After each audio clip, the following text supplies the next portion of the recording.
Sir वैसे तो आप हर टॉपिक पे वीडियो बनाते हैं जी, जी। और अभी फैसलाबाद में इतना बड़ा धमाका हुआ है, जी, जी। उस पे आपकी कोई वीडियो नहीं आई। मैं बड़ा हैरान हूँ। वजह? कहने लगे कि हमको तबाही का गम नहीं। मैंने कहा वजह तबाही यही तो है। हम लोग हैं अज़ाब इलाही से बेखबर, ए बेखबर, अज़ाब इलाही यही तो है।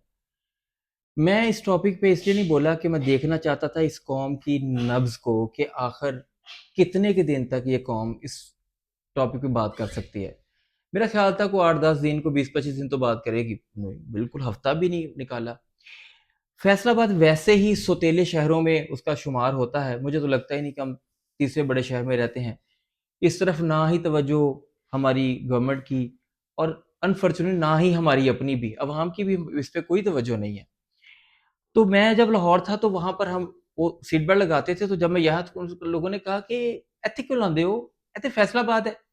यार खैर, तो बात ये है कि 70 जाने, 40 जाने, 50 जाने, देयर आर डिफरेंट फिगर्स, मुझे नहीं पता एग्ज़ैक्ट क्या है। लेकिन यहाँ सवाल ये पैदा होता है कि एक जान भी हो तो जान तो है ना। तो वो जो जान तबाह हुई, वो जो लोग जो आनन-फानन जिनकी ज़िंदगियाँ उजड़ गईं, जिनके बिल्कुल अप्स एंड डाउन हो गया और उसपे कोई ना बोला। तो अब यहाँ पर मुझे इससे नहीं गर्ज़ होगी कि फैक्ट्री आबादी में बनी थी या फैक्ट्री बनने के बाद आबादी उसके गिर्द आ गई।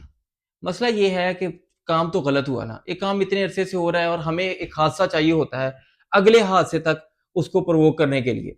हम उस पे बात करने के लिए वजह ढूंढते हैं, कभी भी उसका सॉल्यूशन नहीं चाहते। मुझे सबको, मीडिया को सबको रेटिंग चाहिए, सॉल्यूशन नहीं चाहिए। ये वो अनफॉर्चूनेट बात है कि जिसकी वजह से मसाइल उठते हैं।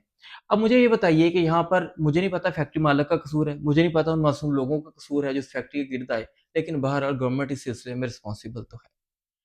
अगर हज़रत उमर फारूक तआला अन्हु ये कह सकते हैं कि दरियाए फ़ुरात के किनारे कुत्ता भी मरता है तो उमर उसका ज़िम्मेदार है, तो ये ज़िम्मेदार है ना, ज़िले इंतज़ामिया ज़िम्मेदार है। हमारे ये तमाम अरबाब इख्तियारात इसके ज़िम्मेदार हैं। और अब इनसे दरख्वास्त ये है कि अब आप बाकी लोगों की तरफ तवज्जो करके मज़ीद होने वाले हादसे को बचा लीजिए। बादशाह साहब मुझे आप बताएँ, रोज़ इतने हादसे किनार रोड पे हो रहे हैं, उसका क्या किया है? सर इसका भी कुछ नहीं होना। सर दूसरा ये है कि कोई भी फर्म बन सकती है एसओपीज के बगैर। नहीं बन सकती, लेकिन पाकिस्तान में तो सब कुछ हो सकता है ना। मुझे तो लगता है पाकिस्तान ही एसओपीज के बगैर बन गया। आप फर्म की बात कर रहे हैं, मतलब इस मुल्क के एसओपीज शायद कोई हो। हमने 6-7 दफा अपना आयन उखाड़ा पिछाड़ा और अच्छा बना रहे हैं, मानना फिर नहीं है। तो इसलिए ना एसओपीज की बात ना किया और करें। रही बात सर किनारे रोड की, उसको तो मौत वाला रोड कह दिया अब तो लोगों ने। लोग बहुत खराबी से जाते हैं और जब हम कहते हैं, तो आज मैं एक स्कूल के करीब से गुजरा, यंग बच्चों का स्कूल, सारे हेलमेट के बगैर, और ये पहले भी हम बात कर चुके हैं। अपना ख्याल रखिएगा और दुखी दिल के साथ देखते रहिएगा विजन बाय डॉक्टर।